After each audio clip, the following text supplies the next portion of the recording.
Słoń, największe współczesne zwierzę lądowe na świecie. Charakterystyczne z wyglądu, nie da się go pomylić z żadnym innym stworzeniem. Znają go i rozpoznają nawet małe dzieci. Duże uszy, zwłaszcza u słoni afrykańskich, długie siekacze, czyli ciosy, błędnie nazywane kłami, oraz to, co najbardziej charakterystyczne – trąba. Ten długi nos, połączony z górną wargą, jest bardzo ważną częścią ciała u słonia, który pełni wiele funkcji.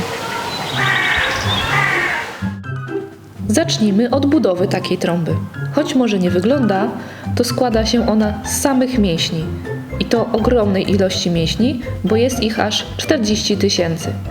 Dla porównania, w naszym ciele mamy ich około 650.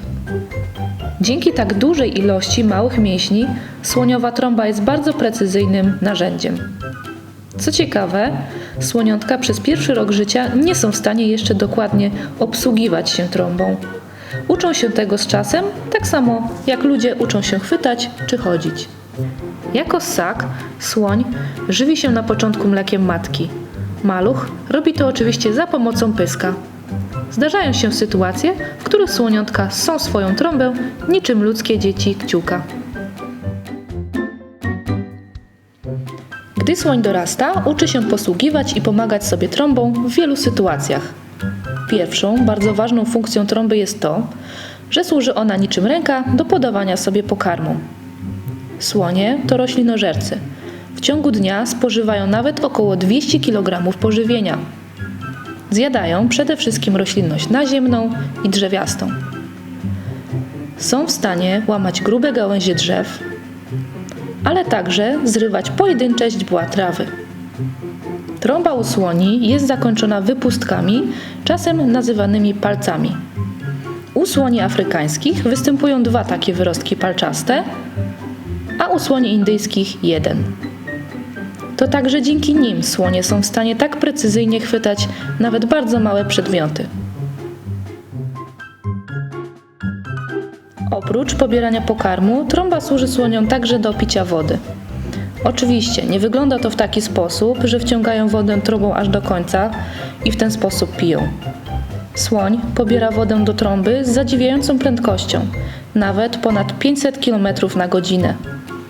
Następnie wypuszcza ją do swojej jamy gębowej albo w sytuacji, kiedy chciałby się ochłodzić, ochlapuje nią swoje ciało. Do chłodzenia używa nie tylko wody, ale zdarza się, że ochlapuje się też błotem czy piaskiem. Pozostając przy temacie trąby słonia używanej jako dłoni, pomaga ona również przy wielu innych czynnościach, podobnie jak ręka u człowieka. Słonie korzystają w niej w sytuacjach, kiedy muszą na przykład coś przesunąć, podnieść, ale jest ona także ważnym narzędziem w nawiązywaniu czy podtrzymywaniu kontaktów między osobnikami. Słonie to zwierzęta społeczne, bardzo inteligentne, silnie związane ze sobą emocjonalnie, z doskonałą pamięcią. Potrafią zaskakiwać wrażliwością i swoimi rytuałami. Kiedy słonie spotykają się po dłuższej czy krótszej rozłące, witają się za pomocą trąb. Dotykają się nimi wzajemnie w geście powitania. Zaobserwowano również sytuacje, w których słonie, prowadzące oczywiście wędrowniczy tryb życia, napotykają na swojej drodze zwłoki, czy też szczątki innego znanego im słonia, zatrzymują się tam i głaszczą niczym w geście oddania czci i pamięci zmarłym członkom stada. Można zaobserwować również bardziej zabawne dla nas sytuacje, w których słoniątka łapią trąbami inne dorosłe słonie za ogony. Trąba to także nos. Słonie mają doskonały węch, nawet 5-krotnie czulszy od ludzkiego i 2-krotnie wrażliwszy niż psi. Doskonały węch zawdzięczają dużej liczbie genów odpowiedzialnych za receptory węchowe. Jest ich około 2000. Skoro trąba to nos, bardzo długi nos, to przydaje się on też w sytuacjach, kiedy zwierzę pokonuje głębokie rzeki.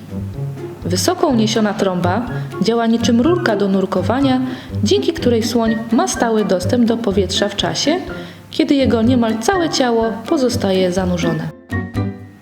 Z jakim dźwiękiem kojarzy nam się słoń? Oczywiście z trąbieniem.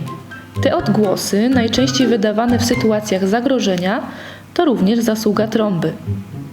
Słonie wydają jeszcze inne rodzaje dźwięków, np. pomruki, ale także niskie odgłosy niesłyszalne dla ludzkiego ucha. Z ich pomocą te zwierzęta zazwyczaj ostrzegają się wzajemnie przed drapieżnikami czy też innym niebezpieczeństwem. Podsumowując, trąba słonia zapewnia połączenie funkcji nosa oraz ręki. Taki narząd jest unikatowy dla słoni. Pozostały one jako jedyni żyjący przedstawiciele trąbowców. W Gdańskim Ogrodzie Zoologicznym żyją dwie słonice. Katka, słonica afrykańska, i Wiki, słonica indyjska. Wiki ma bardzo smutną przeszłość. Trafiła do nas niecałe 20 lat temu, po tym jak została uratowana z cyrku.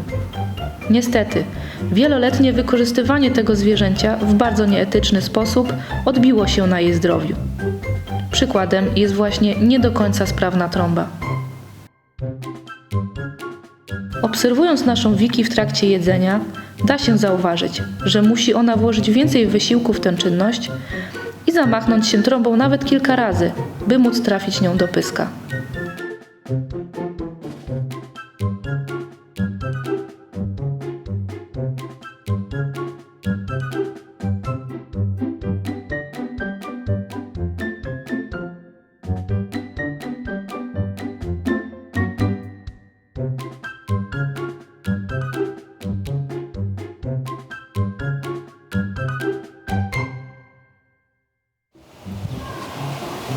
Słonie to niesamowite zwierzęta, charakterystyczne, piękne, inteligentne. Niestety, z powodu wielu niechlubnych działań człowieka grozi im wyginięcie. Jako ogród zoologiczny stoimy na straży ochrony takich zwierząt.